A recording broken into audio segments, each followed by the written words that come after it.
So you might be a commercial real estate person, or you could be any other professional, and you might be wondering, how does content creation actually pay dividends? And this is a clip from my ICSC Las Vegas Ultimate Recap talking about my journey as a content creator, officially, I guess, because ICSC recruited me to be one of their official content creators for the conference. And I go into, just what it was like to be part of that team, what type of KPIs you might want to start tracking to just see if the time is actually worth it.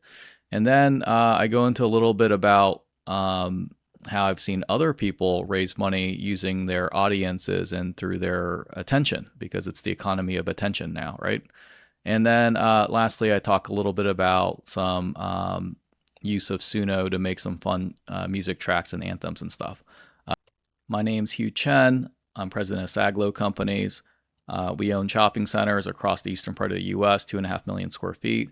So on this channel, I talk a lot about retail shopping centers, commercial real estate, a little bit about capital markets, leasing, etc. So if you're interested in that, please check out the rest of my videos. Content creation pays dividends. So I'm part of the ICSC Creators Team, which is 7 people, members, 7 members of ICSC that were selected out of, I think they had like 70 or something like that apply, so 10%. And the goal was, hey, every week post some content about ICSC Las Vegas, and I had to get it approved by Adrian, who works at ICSC. Awesome guy, great to work with. And then if it's approved and it's kind of on message, I had the right tags, which was like ICSC, hashtag ICSC, hashtag ICSC Las Vegas, hashtag partnership, and hashtag ICSC creators.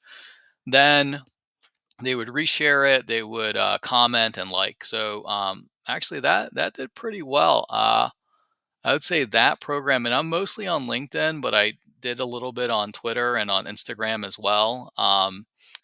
That got me, I want to say like 100% increase in my Twitter followers. I didn't have many to begin with at like 500, so I'm over 1,000. And then on Instagram, I didn't track it, but I think it got me maybe like 10 or 20% more people that were connected to me on that. And then on LinkedIn, it didn't increase my follower count. I have I think over 16,000 there, but it did increase my engagement. So I got some a great bit of engagement off of the various posts that I did for that initiative. And what happened was, walking through ICSC, walking through the Win, and even walking through Vegas, I got stopped like dozens of times, saying that, hey, I've been seeing people were telling me, I quote, I've been seeing your content. It's, they were very supportive and uh, complimentary of it. And that was awesome.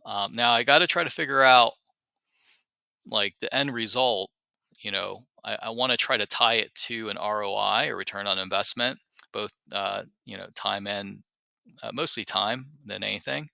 So I got to figure that out. Maybe some leading or lagging indicators, but this is branding and all that.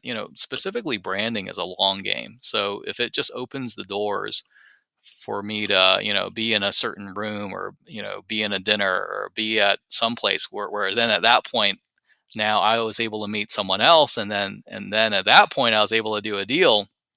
I could probably tie it back, but it's really hard to kind of uh, track that breadcrumb trail all the way to over that much time, to when the deal gets done, and then remembering like all the steps that it took to get you there. So another thing that is, so I put in here, content creation. So having social media and having a lot of eyeballs on your content is good, and branding's good, and especially if you're raising money, raising funds under Regulation D, Rule 506C. So that is private placement fundraising. 506C allows for a general solicitation, as opposed to 506B, which is what we normally raise under, which does not allow the general solicitation. But 506C, if you were to do that, you're under a little bit higher level of compliance and regulation.